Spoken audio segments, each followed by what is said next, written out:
کوئی آپ کو اینٹ سے مارتا ہے، اب اس کے جواب پتھر سے دینا، یہ طاقتور ہے دنیا کے سامنے. مگر اللہ تبارک و تعالیٰ کہتے ہیں ادفع باللتی ہی احسن، اگر تمہیں کوئی برا کہتا ہے اس کا جواب بھی اچھائی کے ساتھ دو. یہ بڑے لوگوں کی علامت ہے. ہر کسی کے بس میں بات نہیں، ہر کوئی یہ کام نہیں کر سکتا. اللہ تبارک و تعالیٰ مسلمانوں کو سکھاتے ہیں عید نام ہے خوشی کا، خوشی ضرور مناؤ مگر دوسروں کو تکلیف نہ دو، اور حرام کے قریب بھی نہیں جانا ہے. آج ہم دیکھتے ہیں عید کے موقع پر مرد عورتوں سے ہاتھیں ملاتے ہیں، مصافحہ کرتے ہیں، عید کی مبارکبادی دیتے ہیں. مگر اللہ کے بندو یاد رکھو، اللہ کے رسول صلی اللہ علیہ وسلم نے فرمایا لَعِنْ يُطْعَنَ فِي رَأْسِ أَحَدِكُمْ بِمِطْرَةٍ مِّنْ حَدِيدٍ. اللہ کے رسول فرماتے ہیں اگر ایک مومن آدمی سے کہا جائے کہ تو عورت سے ہاتھ ملا ورنہ میں تیرے سر پر میخ چھپا دوں گا، تو مومن آدمی کا جواب کیا ہوتا ہے؟ مومن آدمی کا جواب ہوتا ہے تو میرے سر میں کیل چھپا لے، میخ چھپا لے، مگر میں عورت سے ہاتھ نہیں ملاؤں گا. یہ ہے مومن آدمی کا کردار جو حدیث سے بیان کیا گیا ہے.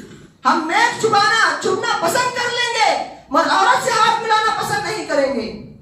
ایک جسے اللہ تبارک و تعالیٰ نے ہمارے لیے نامحرم کر دیا ہے، ہم جسے ہم لوگ شادی کر سکتے ہیں، ایسی عورتوں سے ہم لوگ ہاتھ نہیں ملانا ہے.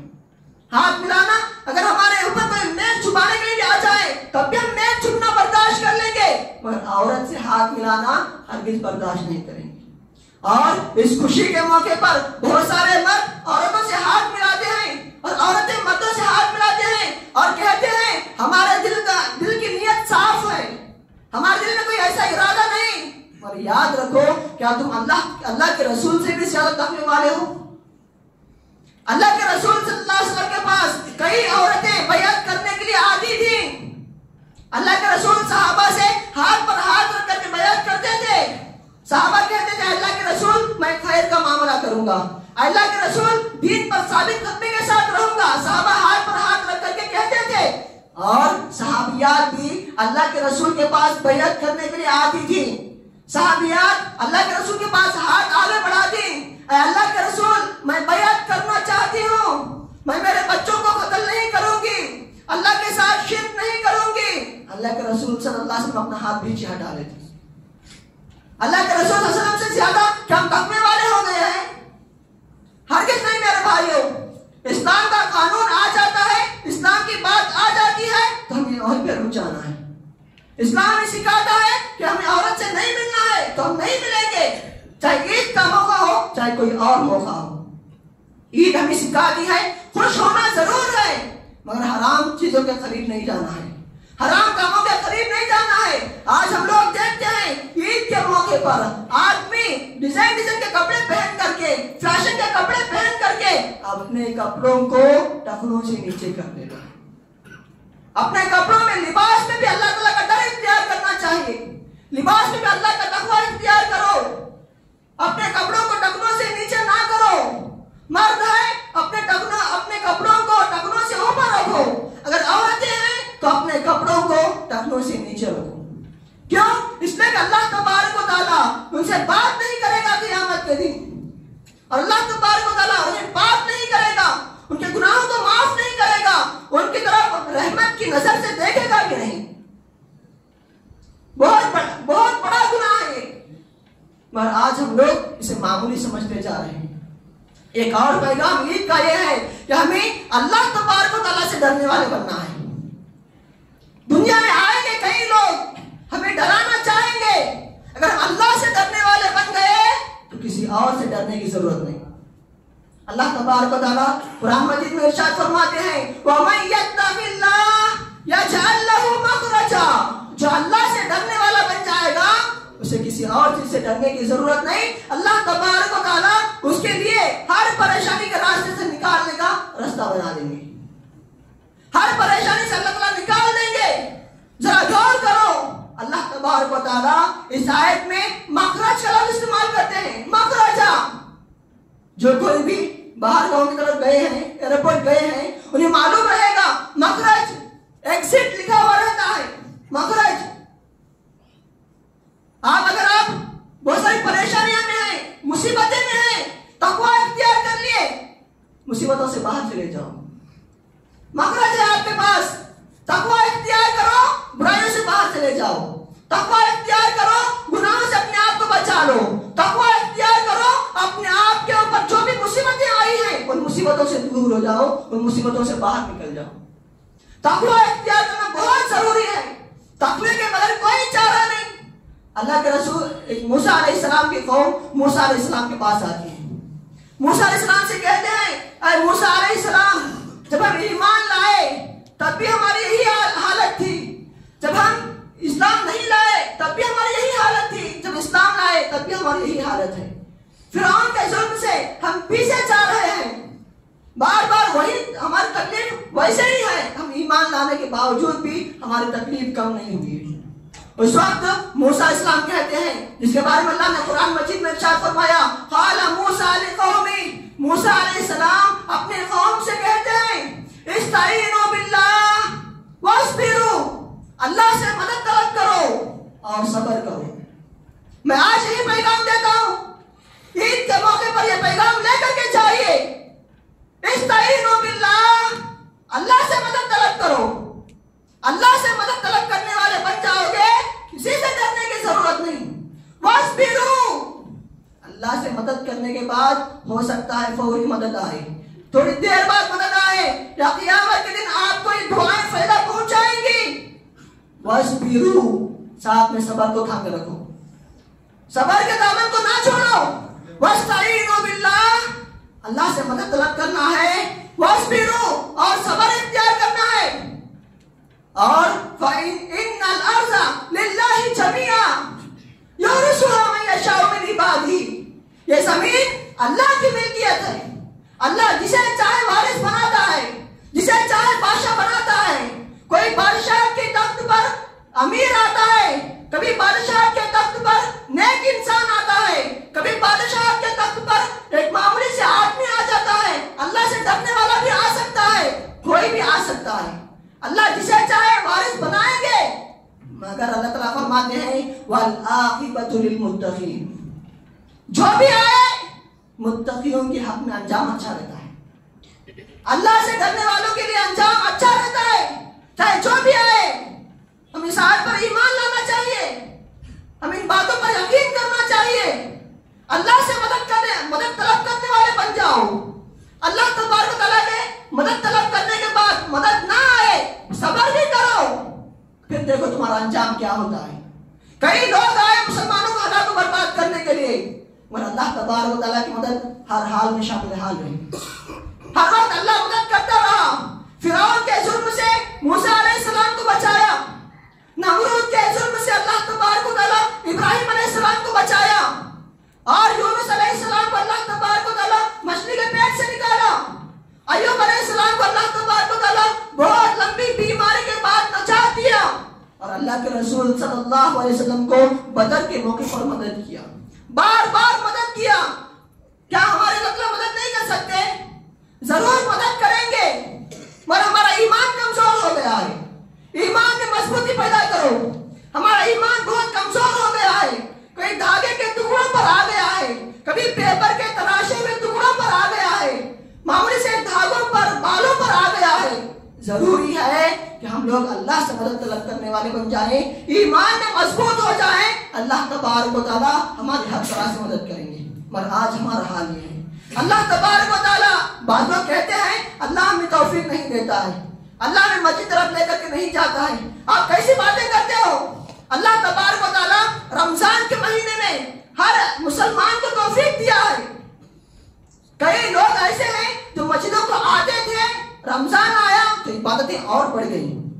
کئی لوگ ایسے ہیں جو مسجد کو نہیں آتے تھے, رمضان آیا کھلانے کے ارادے سے یا کھانے کے ارادے سے, کئی ارادوں سے مسجد کو آئے. اب رمضان ختم ہو رہا ہے تو کیا اللہ کی توفیق کو چھوڑ کر پھر واپس جا رہے ہو؟ اللہ نے تمہیں توفیق دیا, اس کا خیال کرو, اللہ پہ پر ایمان لاؤ. اللہ تعالیٰ تمہیں توفیق دیا ہے تو کیا اللہ کی سے منہ موڑ کر پھر واپس جا رہے ہو رمضان کے بعد؟ ہرگز ایسا نہیں ہونا چاہیے. اللہ نے تمہیں موقع دیا ہے سنبھلنے کے لیے, سدھرنے کے لیے. یہ ایک ماہ میں اللہ تبارک و تعالیٰ مکمل تربیت کر دیا ہے. ہماری عبادتیں اللہ کے لیے تھیں اور ہونا بھی چاہیے، اور ہمارے روزے اللہ کے لیے تھے اور اللہ کے لیے رہیں گے، ہمارا اعتکاف اللہ کے لیے تھا اور اللہ کے لیے رہے گا، ہمارا قیام اللہ کے لیے تھا، ہمارے تراویح اللہ کے لیے تھے، ہمارا اٹھنا بیٹھنا سب اللہ کے لیے تھا رمضان میں، تو رمضان کے بعد بھی وہی ایمان ہمارے دلوں میں رہنا چاہیے۔ جس طرح ہم رمضان کے مہینے میں روزہ رکھ کر کے پانی نہاتے ہیں، وضو کرتے ہیں، پانی ہمارے منہ تک چلا جاتا ہے، منہ کے اندر جاتا ہے، مگر ہم لوگ اللہ سے ڈرنے کی وجہ سے حلق کے نیچے نہیں اتارتے۔ وہی اللہ آج ہمیں بھی دیکھ رہا ہے، اس وقت بھی احساس تھا، اللہ دیکھ رہا ہے، پانی نہیں اتارنا ہے، آج احساس کہاں چلا گیا؟ کیوں تم اللہ سے رخ موڑ جا رہے ہو؟ مسجدوں سے کیوں رشتہ توڑ رہے ہو؟ آؤ مسجدوں کی طرف، آؤ اللہ کی طرف۔ اللہ تبارک و تعالیٰ بہترین کارساز ہے، اللہ تبارک و تعالیٰ بگڑی کو بنانے والا ہے، اللہ تبارک و تعالیٰ تمہاری مدد کرنے والا ہے۔ ہر موقع پر اگر ہم اللہ کی طرف رجوع کریں گے، اللہ تبارک و تعالیٰ ہماری دعائیں قبول کریں گے، ہماری مصیبتوں سے نکالیں گے، پریشانیوں سے نکالیں گے۔ ضروری ہے ہم ایمان میں مضبوط ہو جائیں، ہم یہ اللہ والے بن جائیں، ہم لوگ مکمل طور پر اسلام میں داخل ہو جائیں۔ جب ہم یہ کام کریں گے، اللہ سے ڈرنے والے بن جائیں گے، اللہ پر ایمان مضبوط ہو جائے گا، مکمل طور پر اسلام میں داخل ہو جائیں گے، تو پھر کسی سے ڈرنے کی ضرورت نہیں، اللہ ہمارا ساتھ دیں گے۔ آخر میں اللہ تبارک و تعالیٰ سے دعا کرتا ہوں، اللہ تبارک و تعالیٰ مجھے اور آپ کو کہنے سے زیادہ، سننے سے زیادہ عمل کرنے کی توفیق عطا فرما۔ اے اللہ، ہم سب یہاں پر جمع ہوئے ہیں، تجھ سے دعا کرتے ہیں، اے اللہ ہم تمام لوگوں کو جنت الفردوس میں اسی طرح جمع کر لے۔ اے اللہ ہم تمام لوگوں کے یہاں پر مل بیٹھنے کو، اکٹھا ہونے کو اے اللہ قبول فرما۔ اے اللہ ہم بہت ہی گنہگار ہیں، بہت ہی سیاہکار ہیں، ہم دن میں بھی گناہ کرتے ہیں، رات میں بھی ہم سے گناہ ہو جاتے ہیں، کوئی ایسا لمحہ نہیں جس میں ہم گناہ نہ کرتے ہوں۔ اے اللہ تو غفور ہے، اے اللہ تو رحیم ہے، تو معاف کرنے والا ہے، تو رحم کرنے والا ہے۔ ہم تیرے در کے بھکاری ہیں، تیرے سامنے ہاتھ پھیلائے دعا کرتے ہیں، اے اللہ ہمارے گناہوں کو معاف فرما۔ اے اللہ ہمارے گناہوں کی وجہ سے ہماری گرفت نہ کر۔ اے اللہ اگر تو پکڑنا شروع کر دے، زمین پر ایک بھی انسان باقی نہیں رہ سکتا۔ اے اللہ ہمیں معاف فرما۔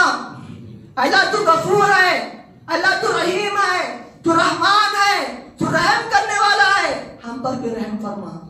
اے اللہ ہمارے گناہوں کو بھی معاف فرما، ہمارے گناہوں کی وجہ سے ہمارا مواخذہ نہ کر۔ اے اللہ اگر تو ہمیں پکڑنا شروع کر دے، ہم لوگ بہت ہی خسارے میں چلے جائیں گے، ہم لوگ بہت ہی نقصان میں چلے جائیں گے۔ اے اللہ ہمارے گناہوں کو معاف فرما، اے اللہ ہماری نیکیوں کو قبول فرما۔ اے اللہ ہماری نیکیوں کا بدلہ تیرے علاوہ کوئی اور نہیں دے سکتا، ہم نے نیکیاں تیرے لیے کی ہے، اے اللہ تو ہی ہماری نیکیوں کا بدلہ دے سکتا ہے۔ اے اللہ ہماری نیکیوں کو قبول فرما۔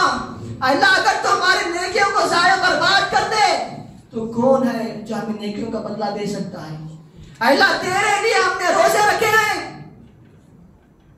اے اللہ تیرے لیے ہم نے بھوک کو برداشت کیا ہے، کئی چیزوں کو ہم نے تیرے لیے چھوڑ دیا ہے۔